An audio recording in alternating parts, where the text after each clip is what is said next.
husband's dinner. Say hi, honey. Oh, Hi. he's eating rice. We are here in our favorite restaurant, which is the Mighty Crab.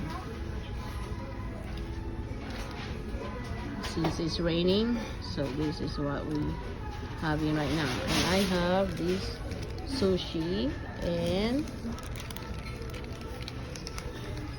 a crab legs. And of course, the rice. There you go, guys. A bowl of rice. That was our food right here.